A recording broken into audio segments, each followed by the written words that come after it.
খাগড়াছড়িতে অনুষ্ঠিত হচ্ছে চাকমা সম্প্রদায়ের মূল বিজু। আজ সারাদিন চাকমাদের ঘরে ঘরে চলবে অতিথি আপ্যায়ন। এই মুহূর্তের খবর জানাতে খাগড়াছড়ি থেকে যুক্ত হচ্ছেন সহকর্মী রূপায়ণ তালুকদার।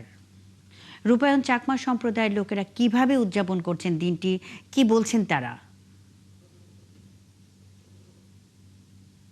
হ্যাঁ, মুন্নি, আপনি যেমনটি বলছিলেন, গতকাল ফুল বিজুর মধ্য দিয়ে চাকমা সম্প্রদায়ের বৈশাখী উৎসব অর্থাৎ বিজু উৎসব শুরু হয়েছে। আজকে হচ্ছে চাকমাদের মূল বিজু অর্থাৎ হচ্ছে এটা ও অতিথি আপ্যায়ন, অর্থাৎ আজকে প্রত্যেকের ঘরে ঘরে বিভিন্ন ধরনের রান্না বান্না হবে। তো এই মূল বিজুতে আপনি যেমনটি বলছিলাম, মূল বিজুতে প্রধান আকর্ষণ হচ্ছে পাঁচজন পাঁচজন পাঁচজন সরকারি হচ্ছে এই যে কমপক্ষে 32 প্রকার, এর উপর অনেক প্রায় শতাধিক, অনেকে শতাধিক সবজি দিয়ে এটা রান্না করেন। এটা আপ্যায়নের জন্য বিভিন্ন পাঁচজন রান্না করা হবে। এছাড়াও বিভিন্ন ধরনের অতিথিদের আপ্যায়নের জন্য, যেমন এই যে যেমন ধরেন বাজার থেকে যে তরমুজ বা বিভিন্ন ধরনের খাবার সামগ্রী থাকে, অর্থাৎ মূল বিজুতে অতিথিদের আপ্যায়ন করে। আর এই দিনে চাকমা সম্প্রদায়ের কথা কাউকে নিমন্ত্রণ করতে হয় না, অর্থাৎ যে কোনো যে কেউ চাকমা সম্প্রদায়ের বাড়িতে গিয়ে আজকে অতিথি হিসেবে যেতে পারবেন এবং অতিথি আপ্যায়ন করা হবে। মুন্নি, এই ছিল আজকের মূল বিজু।